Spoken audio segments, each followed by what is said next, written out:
Palabra de Dios, Efesios 1, versículos 15 al 23.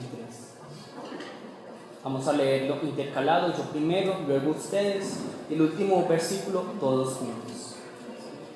Por esta causa, también yo, habiendo oído de vuestra fe en el Señor Jesús y de vuestro amor para con todos los santos,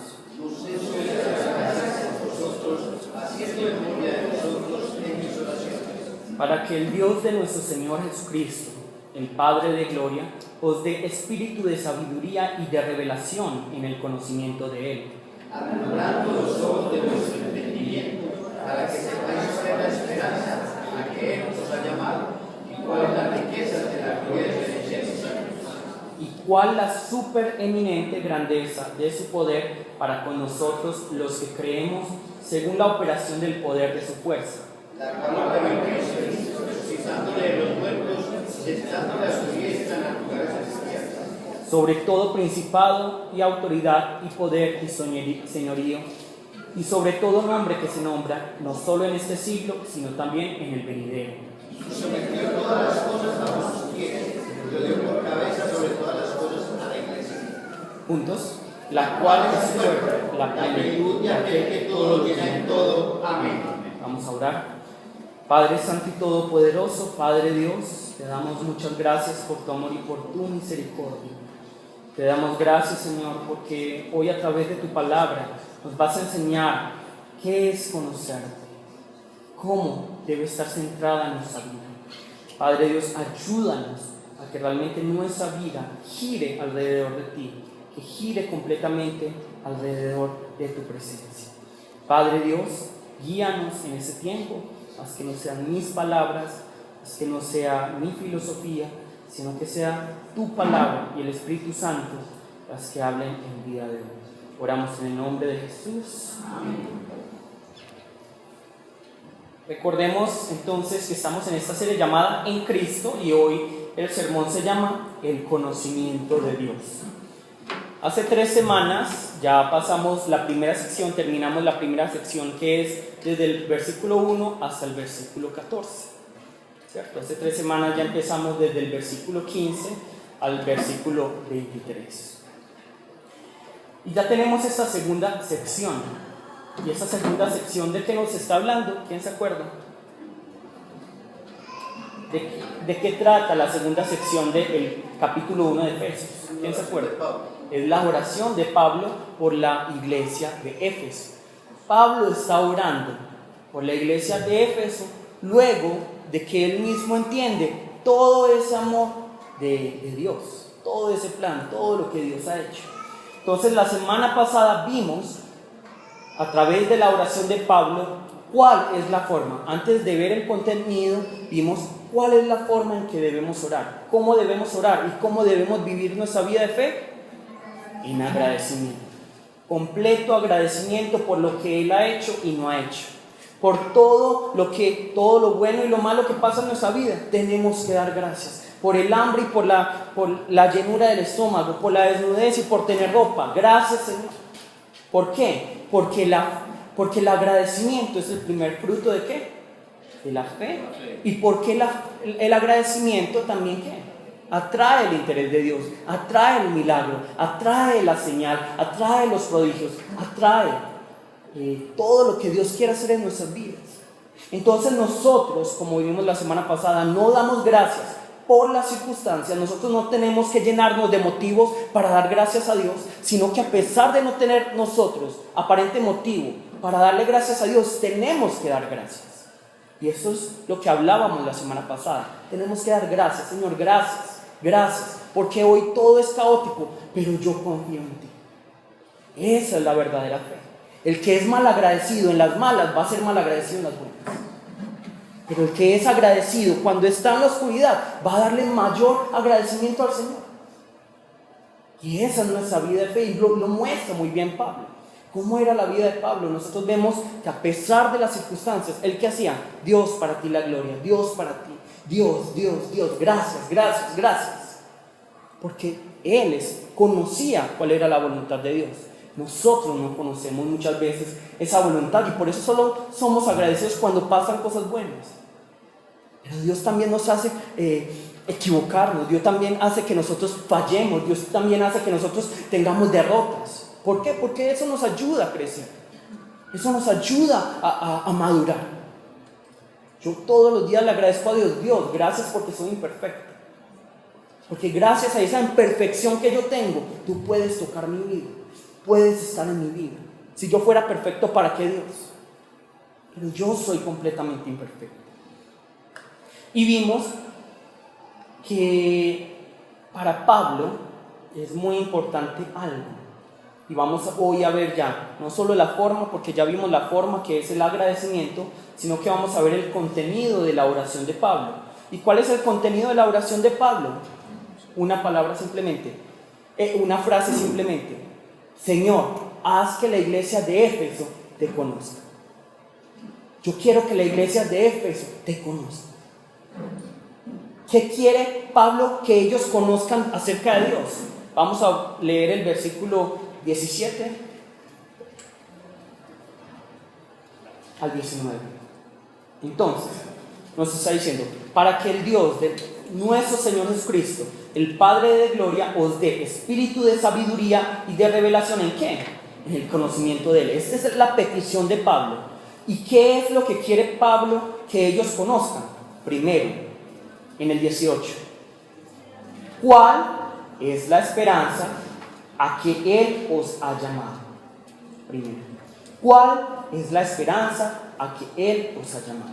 Segundo, ¿cuáles las riquezas de la gloria de su herencia en los santos?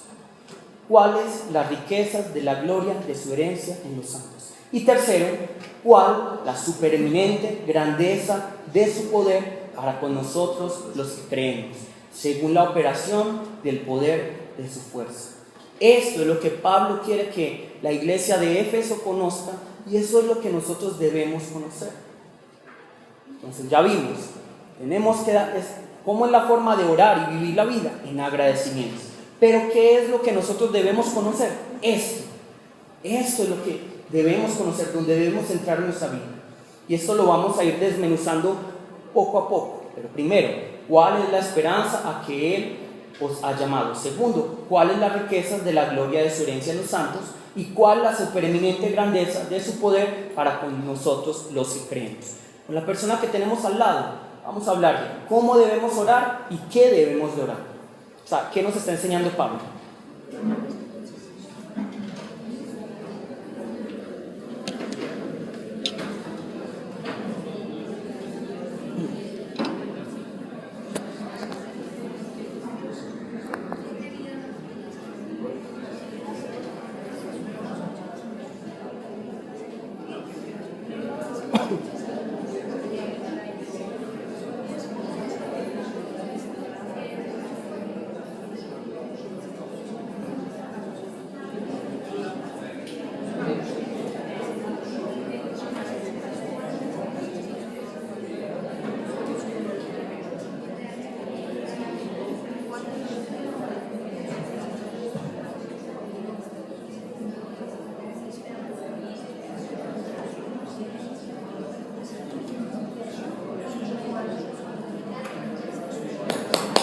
Entonces, ¿cuál es la forma que debemos de orar? ¿Cuál es la forma?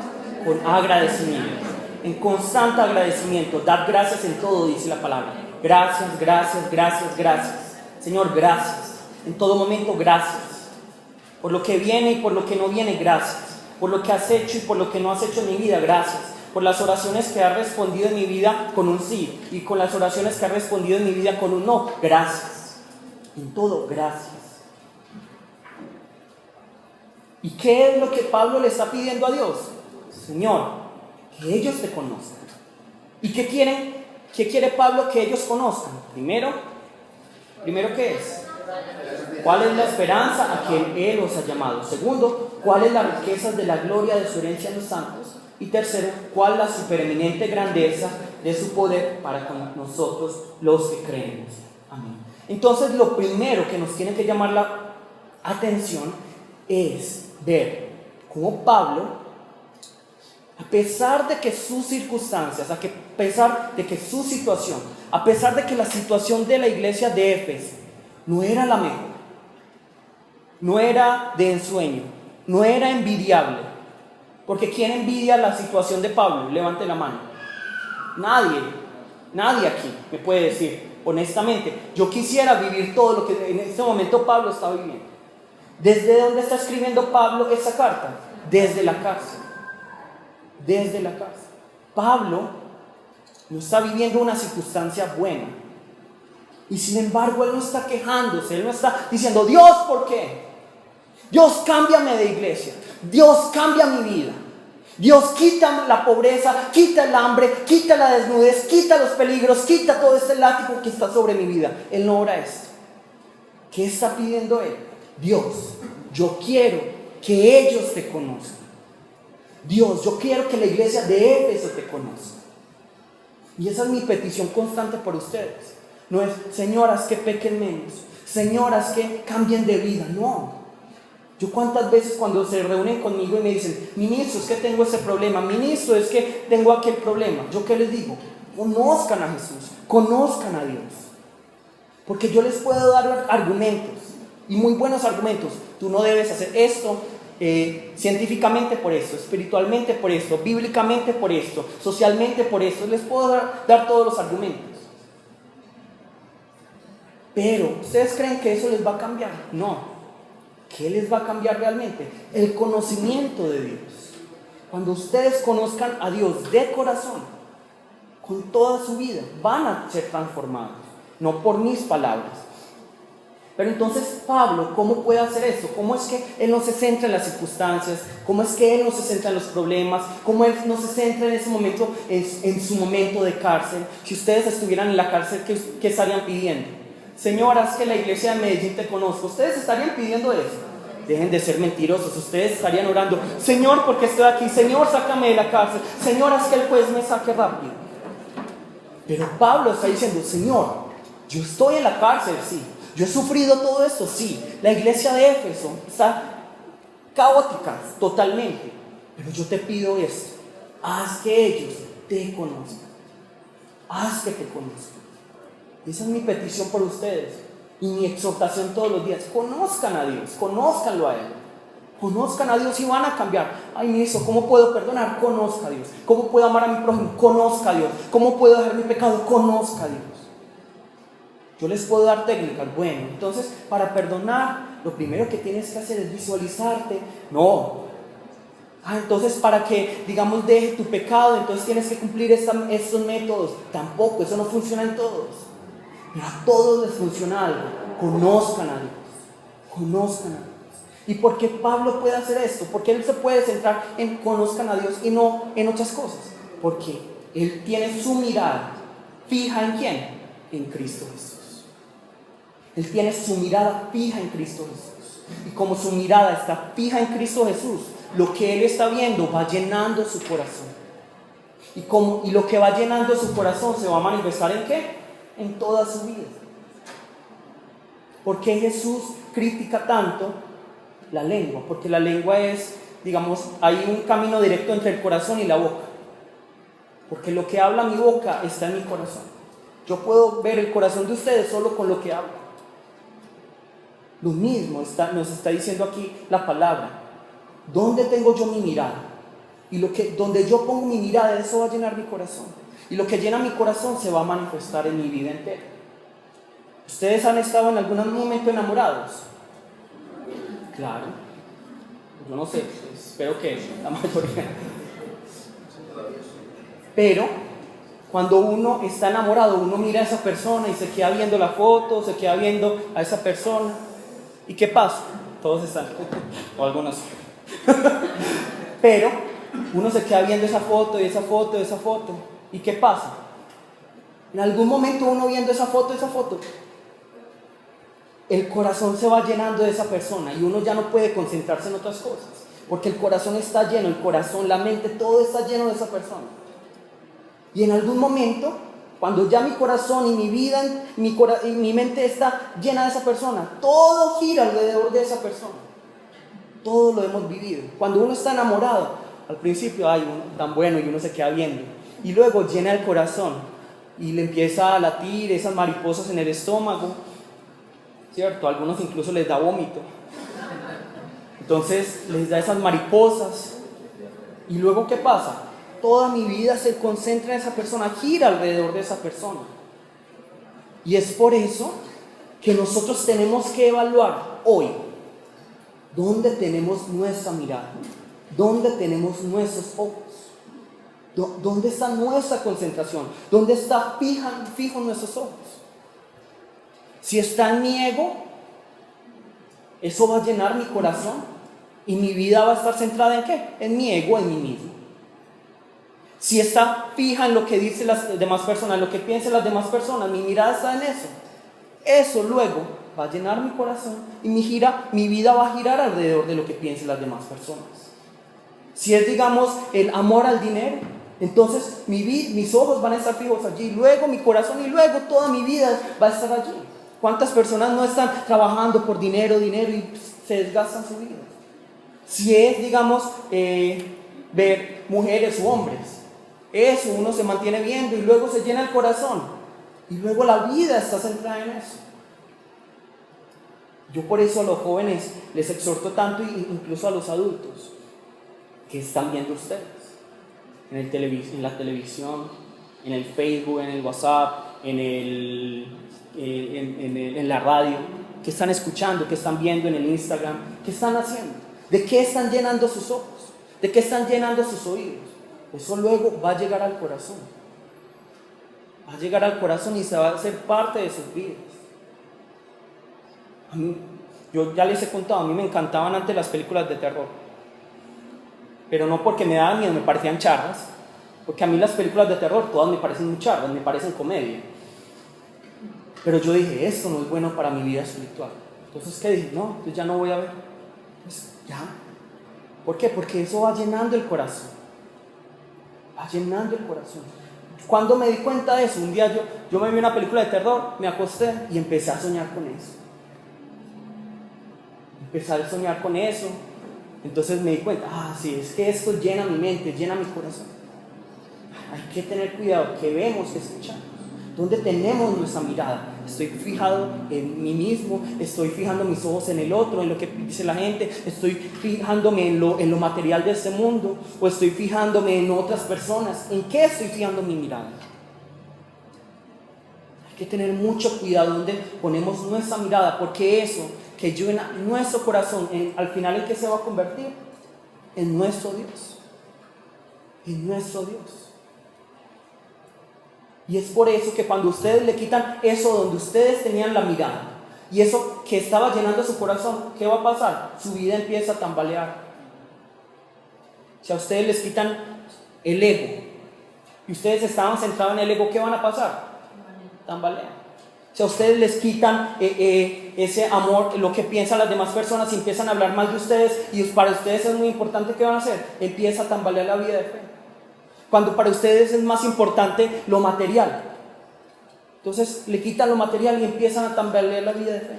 Pero no, por eso es que nosotros tenemos que tener nuestra mirada fija en Cristo, fija en Dios, y llenar de esa manera nuestro corazón de Dios, que así nuestra vida va a manifestar que amamos a Dios. Nosotros vemos que Pablo, porque tenía su corazón centrado en Dios, porque su mirada estaba fija en Cristo, él podía tener gozo a pesar de la abundancia o la escasez, a pesar de estar lleno o tener hambre, a pesar de las situaciones. La palabra es muy clara, la palabra nos dice que para todos nosotros, cristianos o no cristianos, va a venir momentos oscuros, va a venir momentos en los que vamos a decir, Señor, no veo nada, señores, todo está mal, va a venir. Por eso es que el Salmo 23:4 dice, aunque ande en valle de sombra de muerte, es decir, voy a andar en valle de sombra de muerte, sí, todos vamos a andar, creyentes o no creyentes, vamos a andar en sombra de muerte, pero la diferencia está en el fundamento, ¿dónde está mi mirada? ¿Qué está llenando mi corazón? ¿Dónde está mi vida? Vemos también en Mateo 7, la parábola de los dos cimientos. Uno construye una casa sobre la roca y otro construye su casa sobre la arena, sobre cuál va a venir la tormenta. Sobre las dos viene la tormenta, vienen las dificultades, vienen los problemas. Por eso ustedes no se deben extrañar si en algún momento tienen problemas, tienen días oscuros, tienen tiempos malos. Eso es normal. Estamos en el mundo. Van a venir. Pero ¿qué es lo que les va a mantener firmes? ¿Qué es lo que les va a mantener, les va a permitir tener gozo y una paz que sobrepasa todo entendimiento? El fundamento. ¿Dónde tiene su mirada? ¿Dónde tiene su corazón? ¿Y en torno a qué gira su vida? ¿Quién de ustedes no ha tenido una semana mala? La semana pasada para mí fue caótica. Me quería arrancar los pelos de la cabeza. Pero ¿dónde tenía yo mi mirada? En Cristo. Y por eso tenía paz. Por eso yo podía estar tranquilo. Porque el Señor es mi sustento. El Señor es mi fuerte.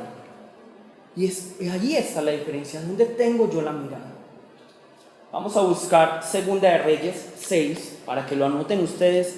Yo les voy a contar sobre qué trata, para que no lo leamos todo. 2 de Reyes 6, versículos 8 al 17.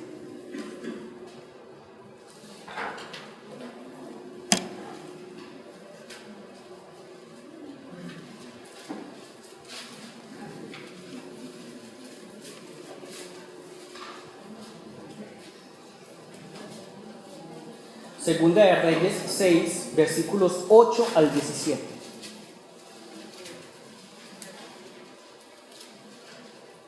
Nosotros vamos a ver aquí que el rey de Aram, o el rey de Siria, ¿cierto? El rey de los arameos, el rey de Siria, quería ponerle una trampa al rey de Israel, ¿cierto? El rey de Siria, el rey de Aram, quería ponerle una trampa al rey de Israel. Entonces ustedes por ustedes mismos seguramente hubieran caído en la trampa, y el rey de Israel también. Pero entre el pueblo de Israel había un sapo, digámoslo así. Había un sapo que le decía: rey de Israel, no vayas para allá, ve por acá, porque el rey de Siria puso una trampa acá. Entonces, ¿qué hacía el rey de Israel? Escuchaba a este sapo, digámoslo así, y evitaba los lugares donde el rey de Siria o el rey de Aram había puesto la trampa. ¿Cómo se llama este sapo? Eliseo. Entonces, ¿qué hace el rey de Siria? Claro, lo primero que él piensa es: entre mi ejército debe haber alguien que le está comentando todo al rey de Israel. Claro, si yo digo, vamos a poner una trampa aquí, y el rey de Israel va por otro lado, ¿yo qué pensaría? Lo primero que pensaría: hay un sapo entre nosotros. Pero no. Una de las personas del ejército de Siria, de Aram, le dice: no es eso. Es que entre el pueblo de Israel está un profeta que se llama Eliseo. Y Eliseo dice: ve para allá, ve para acá. Entonces, ¿qué es lo que piensa inmediatamente el rey de Siria, el rey de Aram? ¿Qué es lo que piensa? Vamos a secuestrarlo, vamos a capturarlo para que ya no sapee más. Entonces, ¿dónde estaba en ese momento Eliseo? Estaba en una ciudad, como dice aquí el versículo 13, que se llama Dotán. Eliseo estaba en Dotán. Y entonces, ¿qué hace el rey de Siria? Manda todo un ejército que está sitiando, está rodeando toda esta ciudad. Y estaba el criado de Eliseo, el siervo de Eliseo y Eliseo. ¿Y qué es lo que hace el criado de Eliseo cuando ve todo ese ejército? Señor, ¿qué vamos a hacer? Hay un ejército a nuestro alrededor. Señor, rindámonos. Señor, más bien dejémonos capturar, ya no seamos más sapos. Pero ¿cómo estaba Eliseo? Ay, sí, tienes toda la razón. Sí. No. Vamos a leer lo que dice el versículo 16. Vamos a leer desde el 15 para que veamos lo que está pasando acá. Y se levantó de mañana y salió el que servía al varón de Dios, es decir, Eliseo, y aquí el ejército que tenía sitiada la ciudad. ¿Cuál ciudad? Dotán. Con gente de a caballo y carros, es decir, había gente de caballos y carros. Entonces su criado dijo: Señor mío, ¿qué haremos? Está diciendo acá. ¿Y qué dice Eliseo? Él le dijo: no tengas miedo, porque más son los que están con nosotros que con los que están con ellos. Más son los que están con nosotros que los que están con ellos. Y oró Eliseo y dijo: te ruego, oh Jehová, que abra sus ojos para que vea. ¿Para que vea quién? Eliseo, el criado. Entonces Jehová abrió los ojos del criado y miró, ¿y qué había alrededor de ellos? Y he aquí que el monte estaba lleno de gente de a caballo y de carros de fuego alrededor de Eliseo. Dos personas en una situación igual, en una circunstancia adversa completamente. Pero ¿dónde estaba la mirada de cada uno de ellos? La mirada del criado estaba en ese ejército terrenal del rey de Siria. Y Siria era un gran reino. Pero ¿dónde estaba la mirada de este Eliseo? Estaba puesta en Dios. Y por eso él pudo ver un ejército mucho mayor. Otro ejemplo, vamos a buscar Hechos 7.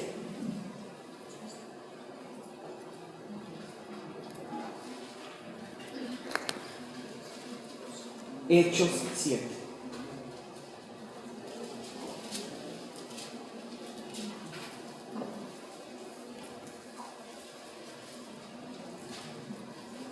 Hechos 7, 55, 56.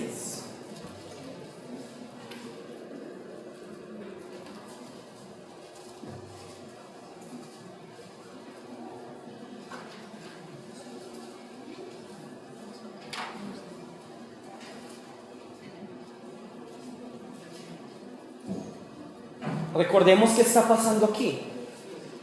Esteban estaba hablando acerca del testimonio de Jesucristo y estaba contando todo lo que había pasado con el pueblo de Israel. Entonces a él lo capturan y van ¿a qué? A apedrearlo. Pero ¿qué nos dice aquí el 55? Pero Esteban, lleno del Espíritu Santo, puestos los ojos en el cielo, vio la gloria de Dios y a Jesús que estaba a la diestra de Dios. En una versión internacional y en otras versiones dice puesto de pie, que Jesús estaba de pie a la diestra de Dios. Y dijo: he aquí, veo los cielos abiertos y al Hijo del Hombre que está a la diestra de Dios. Entonces vemos como Eliseo estaba en una situación completamente adversa.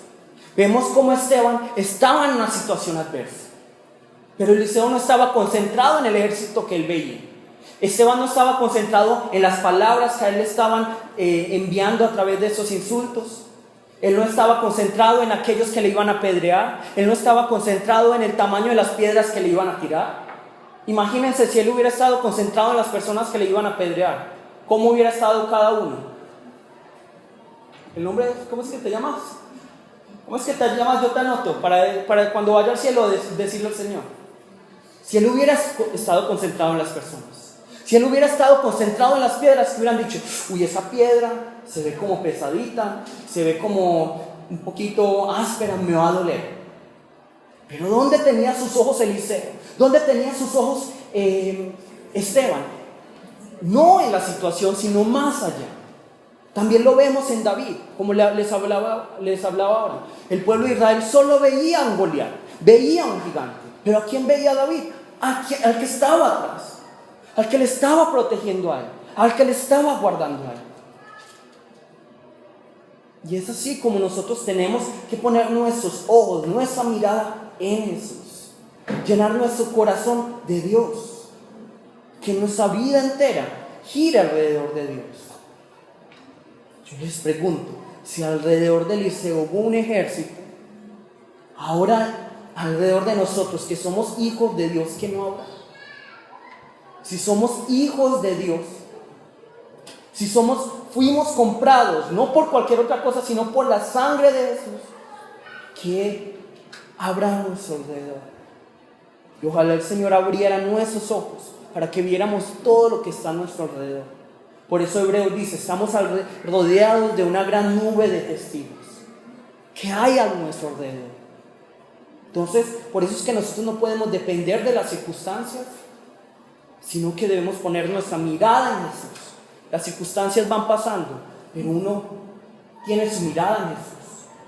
Y así uno puede agradecer, y así uno puede orar: Señor, haz que te conozca.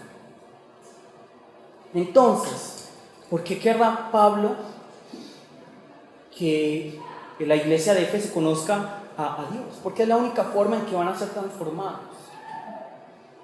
Pero yo les pregunto, ¿por qué será que Pablo está pidiendo que la iglesia de Éfeso conozca a Dios? ¿Será que ellos no estudiaban la palabra de Dios? ¿Será que ellos no tuvieron mucho tiempo estudiando la palabra de Dios? Cuando nosotros vemos el viaje misionero de Pablo, que fue unos 10 años, vamos a ver que él estuvo en varios lugares, y en algunos lugares, por ejemplo Tesalónica, estuvo poco tiempo. ¿Cuánto tiempo estuvo allí? ¿Cuántas semanas? 3 semanas apenas. Pero en cambio, hubo lugares en los que estuvo mucho tiempo, y el lugar donde más estuvo fue ¿dónde? En Éfeso. ¿Cuánto tiempo creen ustedes que estuvo allí? Entre 2 y 3 años. ¿Y ustedes qué creen que hizo Pablo allí? Voy a descansar, estoy en la iglesia de Éfeso. No, constantemente estuvo enseñándoles la palabra. Constantemente, durante 3 años. ¿Ustedes creen que durante 3 años uno no aprende nada? Uno aprende muchísimo en 3 años si se pone las pilas. Y por eso había un lugar aquí conocido como Tirano, y ahí es donde ellos estudiaban la palabra. Ellos estudiaban la palabra en Éfeso, en Tirano, en esta academia, y allí estudiaban la palabra. Entonces, ¿por qué es que Pablo está diciendo: Señor, haz que ellos te conozcan? Es que les faltaba conocimiento a ellos. ¿Es que acaso cuando Pablo se volvieron perezosos, o tenían amnesia, o es que Pablo era un mal maestro? ¿Por qué Pablo está pidiendo que ellos le conozcan? La clave está aquí, Oseas 4:1. Vamos a buscar Oseas 4:1.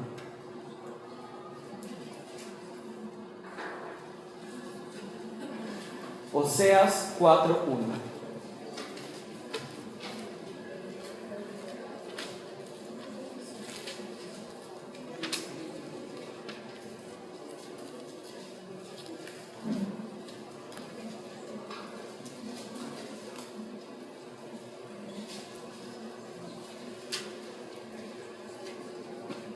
Oseas 4:1.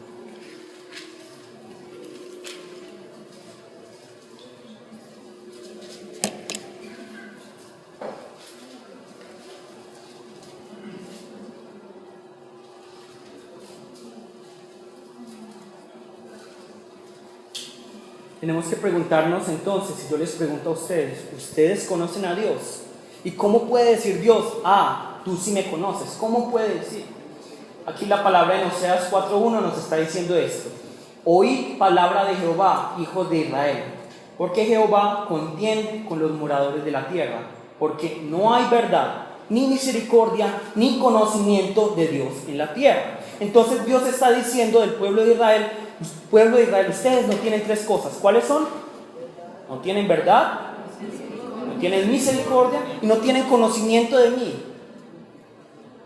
Pero yo les pregunto, ¿será que realmente el pueblo de Israel no conocía a Dios? No conocía a Dios. Ellos, desde los 4 años hasta los 12 años, aprenden todo el Pentateuco. Los israelitas, los judíos. Desde los 4 años hasta los 12 años aprenden todo el Pentateuco. ¿Quiénes de ustedes al menos han aprendido Génesis? De memoria. ¿Quiénes de ustedes? ¿Quiénes saben qué dice Génesis 50, digamos? ¿Sobre qué trata Génesis 68? No sabemos. Y nosotros decimos: yo conozco a Dios. Pero estos hombres, estos israelitas, conocen a Dios y se aprenden la palabra desde Génesis hasta Deuteronomio, hasta los 12 años ya se saben todo esto, esos capítulos. Y nosotros ¿cuántos años tenemos ya y no nos sabemos ni siquiera Génesis? Y en esa época estaban los sacerdotes, estaban los levitas, estaban los sumos sacerdotes, y Dios ve al pueblo de Israel y dice: ustedes no me conocen. Ustedes no me conocen. Pero entonces, ¿por qué será que Dios dice: ustedes no me conocen? Versículo 2. Perjurar, mentir, matar, hurtar y adulterar prevalecen. y homicidio tras homicidio se sucede. ¿Qué nos está diciendo aquí la palabra? Que el pueblo de Israel, a pesar que tenía la palabra en la cabeza, estaba llena de ¿qué?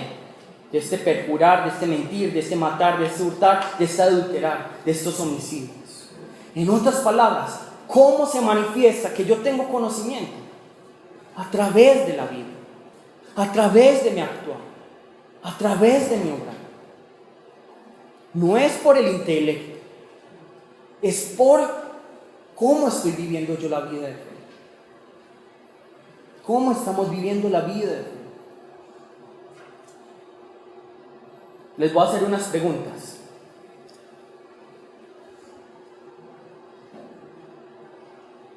Ustedes me van a decir cuál es, o sea, ustedes piensen en la cabeza, esta es la respuesta correcta. Es un examen para ustedes. Son 10 preguntas. Tranquilos, el que pierda el examen puede volver a la iglesia. Primero, ¿Dios creó todas las cosas a través de su palabra o todo es causado por una gran explosión? Segundo, ¿Dios es bueno, fiel y me ama, o Dios es malo, cambiante y siempre está bravo conmigo? ¿Está fácil el examen? Tercero, ¿Dios quiere que ame por siempre a mi cónyuge o luego de casarme me consigo a otra persona que esté mejor? ¿Cuál de las dos será? Ustedes sabrán. Cuarto, ¿Dios quiere que mi matrimonio sea que el matrimonio sea entre mujer y hombre, o anhela que sea hombre con mujer en el mismo modo, en el sentido contrario? ¿Qué querrá Dios? Quinto, ¿Dios quiere que destruya a la persona que me ha hecho daño para que no lo vuelva a hacer? ¿O quiere que la reciba, que la ame y la perdone y le dé otra oportunidad? 70 veces. Sexto, ¿Dios quiere que sea chismoso y mentiroso, o Dios quiere que respete a esa persona, aún así, si esa persona me calumnia?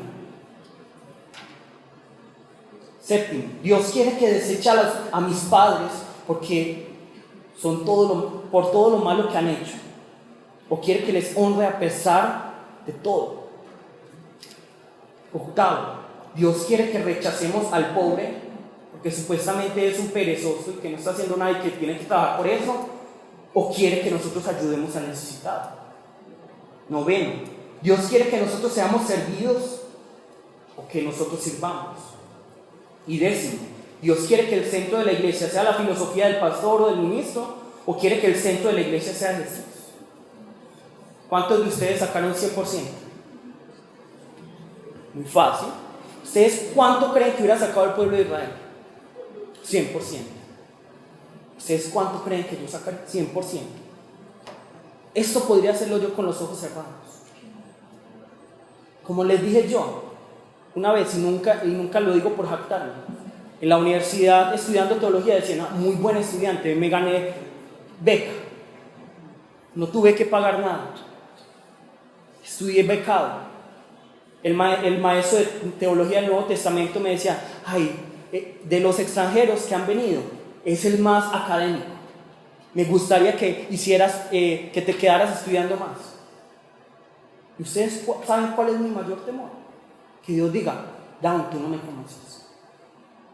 Down, tú no me conoces. Que Dios vea mi vida y diga, Down, tú no me conoces. Porque es que el conocimiento de Dios no está en el intelecto, no está en los datos curiosos acerca de la Biblia. Está en mi vida. ¿Cómo estoy manifestando ese conocimiento? ¿Qué estoy manifestando? No es llenar la cabeza de conocimiento. Dios no le agrada el que, yo me sé todos los versículos de la Biblia, pero no vivo de acuerdo a ellos, pero me los sé todos. Y es importante, obviamente, conocer la palabra de Dios. Es importante estudiar la palabra de Dios, totalmente. Pero, si yo no estoy haciendo vida a esto, si esto no se está reflejando en mí, ¿qué va a decir Dios? Tú no me conoces. Tú no me conoces. ¿Cuántos de ustedes pueden salir ante Dios y decir, Dios, yo te conozco? Y con gozo pueden recibir las palabras de Dios, que Él diga, sí, tú me conoces. Sí, tú me conoces. ¿Cuántos de ustedes piensan en todo momento, cómo puedo agradar a Dios? ¿Cómo puedo poner más mi mirada en Cristo? ¿Cuántos todos los días? ¿Cuántos de ustedes? Como ya les dije, yo he estudiado mucho la palabra de Dios y sé qué dice desde Génesis hasta Apocalipsis. Sé sobre qué trata la palabra, sé teología sistemática, teología histórica, sé un montón de teologías. Sé muchas de esas cosas. Y sé qué es lo que más le agrada a Dios y qué es lo que más le desagrada a Dios. ¿Y qué es lo que más le agrada a Dios? ¿Ustedes qué creen que es? ¿Qué es lo que más le agrada? ¿Qué? La humildad. ¿Qué más? Es muy fácil. Que nos parezcamos a Jesús. Que nos parezcamos a Jesús. Esa es la respuesta. Lo que más le agrada a Dios es que nos parezcamos a Jesús. Qué bueno sería que Jesús cuando nos viera dijera: uy, este tiene algo como parecido a mí. Qué bueno sería que cuando Dios nos viera dijera: hey Ángel, Ángel, Ángel, mira, vení. ¿Cómo te parece ese que está sentado en la primera fila en Gozo Santo? ¿Cómo se te parece? Uy, se me hace como conocido. Uy, sí, Señor. Se parece a Jesús. Sí, viste. Ese es mi hijo. Pero ¿de cuántos de nosotros Dios va a decir: Ángel, mira, se parece a mi hijo? Señor, en la curva de la oreja. ¿Y ya? ¿Cuántos? Nos estamos pareciendo a Jesús. Si nos parecemos a Jesús, estamos manifestándole a Dios: Dios, yo te conozco. Si no nos estamos manifestando, si no nos parecemos a Jesús, estamos diciendo: Dios, yo no te conozco. Pero no es parecernos en el Jesús que tumbaba sillas, mesas y decía, no. Lo primero que nos tenemos que parecer a Jesús es ese Jesús humilde, ese Jesús que limpiaba los pies, ese Jesús que perdonaba, ese Jesús que amaba al prójimo. Eso es lo más difícil. Hacer esto, tumbar las mesas, muy fácil. ¿Es que eso, así lo has enseñado a Jesús? No. ¿Cómo enseñaba a Jesús? Con amor, dando su vida, mostrando con su ejemplo. Ese era Jesús.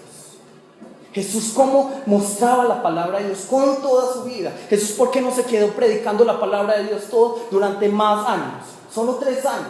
¿Por qué no más tiempo? No es muy egoísta, no, porque Él sabe que con prédica no se transforma nadie. Es entregando la vida, es entregando mi ser. ¿Cuántos de ustedes aman al prójimo? Dios se complace muchísimo cuando amamos al prójimo. Lean toda la palabra de Dios. La palabra no dice: Dios se sintió complacido cuando ellos estudiaban la palabra de Dios todos los días y hacían sus células y estaban todos los días los domingos y estudiaban la palabra de Dios y venían todos los días a la iglesia, y así Dios era muy feliz. Cuando se amaban los unos a los otros, cuando se apoyaban los unos a los otros, cuando se perdonaban los unos a los otros, cuando se cubrían los pecados los unos a los otros, así se agrada a Dios. Ese es el mandamiento de Jesús. El nuevo mandamiento de Jesús no es: bueno, les doy un nuevo mandamiento, van a venir todos los días al culto, van a venir a la iglesia, van a tener sus células y sus grupos y van a adorar y van a tener luces y van a tener humo. Ese es mi mandamiento. No.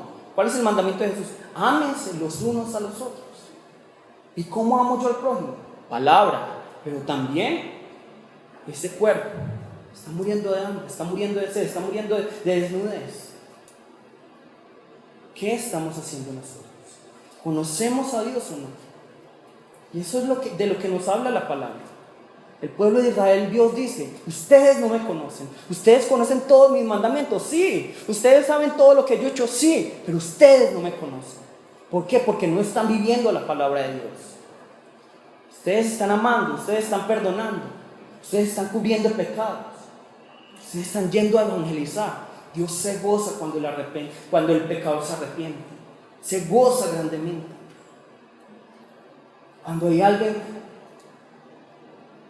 yo estaba leyendo hace ya mucho tiempo, uno cómo puede saber que está realmente dando al necesitado. ¿Uno cómo sabe?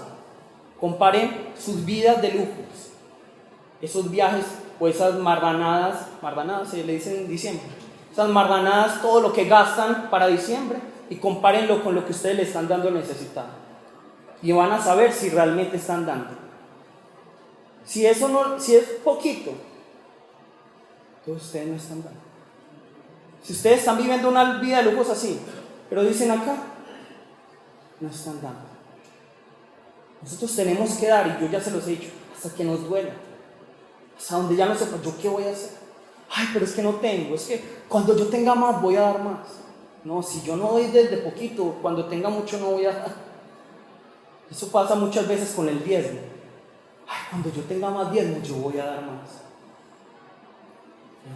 Si yo me gano 10,000 y solo doy 100 pesos y eso me duele, cuando tenga 100,000 millones y tenga que dar ese diezmo de esto, ¿ustedes creen que no les va a doler? ¿Ustedes creen que eso no les va a molestar? Ah, no, cuando tenga más. Cuando tenga más, ayúdalo. Tenemos que parecernos a Jesús. Tenemos que parecernos a Jesús. A la final, ¿yo cómo voy a manifestarle a Dios? Señor, yo tengo fe. En otras palabras, ¿yo cómo voy a manifestar que realmente voy a ser salvo? Cuando conozco a Dios. ¿Y cómo manifiesto que conozco a Dios? Cuando me parezco a Jesús. Cuando me parezco a Jesús. ¿Cuántos se parecen ustedes a Jesús? ¿Cuántos se parecen ustedes a Jesús? Vamos todos a ponernos de pie.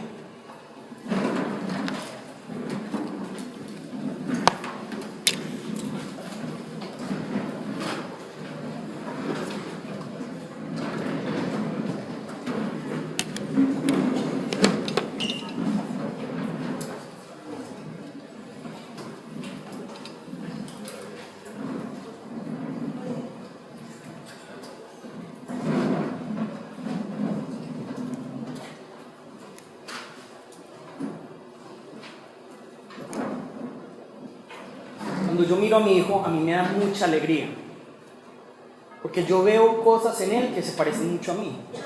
Entonces, por ejemplo, el interés por la comida. Él está comiendo y está viendo yo que estoy comiendo. Y yo hago así y él está mirando mi cuchara. La otra vez estaba con Paula y Beatriz allá en la puerta de la cocina. Y yo me estaba viendo y el bebé a mi lado. Y ay, igualitos. Claro, yo me gozaba. Si es mi hijo, si te parece a mí. Ahora pregúntense, si ustedes se parecen a Jesús, ¿cuánto gozo no habrá en el Padre? Parezcámonos a Jesús. Si ustedes quieren tener una vida que realmente sea de gozo, de paz, parezcanse a Jesús y el Señor va a poner su interés en ustedes. ¿Listo? Vamos a llamar el nombre de nuestro Señor y vamos a orar y pedirle: Señor, permíteme parecerme a Jesús y manifestar que te conozco. Vamos a llamar el nombre de nuestro Señor y vamos a orar. Jesús,